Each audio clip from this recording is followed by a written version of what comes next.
In the year 2000, Jamaican artist Shaggy released a song that became an international hit. In the song, a man is caught red-handed cheating on his girlfriend. Not suspected, not accused, not rumoured, caught. His girlfriend sees him making love on the kitchen floor. She catches him in the shower. She catches him on camera. And his friend's advice? Just tell her it wasn't you. The absurdity is what makes the song funny. Nobody could possibly believe that excuse. And yet, 26 years later, "It Wasn't Me" has become more than a catchy lyric. It's become a global strategy. A strategy used by celebrities, executives, influencers, corporations, governments, and ordinary people. Today, being caught is often less important than denying you were caught. Facts are negotiable. Evidence is debatable. Reality itself has become a matter of opinion. So how did we get there? Why has denial become society's first line of defense? And why do millions of people continue believing explanations that seem impossible to believe? For most of human history, getting caught carried consequences. If witnesses saw it, you were responsible. If evidence existed, the argument was over. Today, many people seem to follow a different rule. Never admit anything. Deny first. Figure out the details later.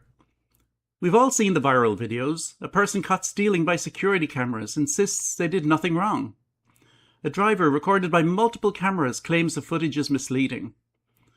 Someone posts an offensive comment online and then insists they were hacked. The evidence often becomes secondary. The denial itself becomes the defense. The legal defense used to be called plausible denial. Now it is simply denial. It doesn't need to be plausible. Psychologists call this cognitive dissonance. People experience discomfort when their actions conflict with how they view themselves. Most people want to see themselves as good, honest, and reasonable. When reality challenges that image, denial becomes emotionally easier than acceptance. The lie isn't always aimed at others. Sometimes it's aimed at ourselves. And the more public the embarrassment, the stronger the temptation becomes. Admitting fault requires humility. Denial preserves pride, at least temporarily. The "it wasn't me" strategy isn't limited to individuals. Entire organizations use it. History is filled with examples. Executives who claim ignorance while fraud occurred under their leadership. Companies that denied product dangers despite internal warnings. Organizations that insisted problems didn't exist until overwhelming evidence made denial impossible. One common tactic is what public relations experts rely on as plausible deniability. Nobody technically lies.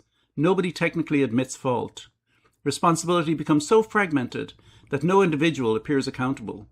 The company failed, but nobody failed. The culture was flawed, but nobody created the culture. Mistakes were made. By whom? Nobody seems to know. Even the phrase "mistakes were made" has become famous because it removes the actor entirely. Something happened, but apparently nobody did it. The result is often public frustration. People see the consequences, they see the evidence, yet responsibility somehow evaporates. Like Shaggy's character standing next to the kitchen floor and insisting somebody else must have been there. Politics may be where denial has become most visible. And importantly, this is not a phenomenon confined to one country or one ideology. It happens everywhere. Leaders deny statements that were recorded on video. Campaign promises are later reframed or reinterpreted. Scandals become conspiracies. Investigations become persecution. Criticism becomes fake news. The labels vary. The strategy remains remarkably similar. If evidence emerges, challenge the source. If documents appear, question authenticity. If recordings exist, claim context is missing. If all else fails, attack the motives of those presenting the evidence. The conversation shifts away from whether something happened. Instead, it becomes a debate about who exposed it. The phrase "fake news" became globally famous because it offered a simple shortcut. If supporters distrust the messenger, they may never examine the message. Likewise, political persecution has become a powerful defense. Sometimes political persecution is real. History contains many genuine examples, but the phrase can also be used strategically. It transforms a discussion about behavior into a discussion about victimhood. Instead of asking, "Did this happen?" people begin asking, "Who is targeting this person?" The focus changes. The evidence fades into the background. the loyalty remains. Perhaps the most fascinating question isn't why people deny, it's why others believe them. Even when the evidence seems overwhelming, the answer often comes down to identity. Humans are tribal creatures. We form teams, political teams, cultural teams, religious teams, sports teams. And once someone becomes part of our tribe, defending them can feel like defending ourselves. Accepting evidence against them feels like betrayal.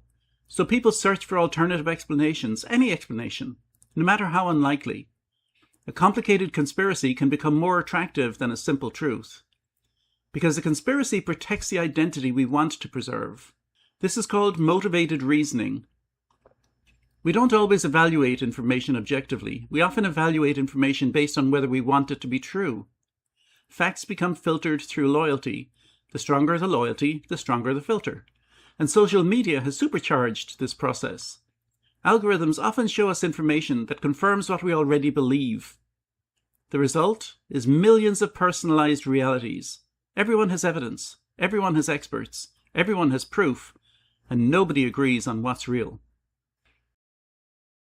The future makes all of this dramatically worse. For centuries, evidence became stronger. Photographs, audio recordings, video footage. Each technological advance made denial more difficult. Artificial intelligence may reverse that trend. Today, realistic deepfakes can create videos of people saying things they never said. Voices can be cloned. Images can be fabricated. Entire events can be manufactured digitally. Ironically, this creates a dangerous paradox. Real evidence can now be dismissed as fake. Fake evidence can be promoted as real. And ordinary citizens may struggle to tell the difference. In the future, someone caught on camera may genuinely be innocent, and someone guilty may genuinely claim the footage is fabricated.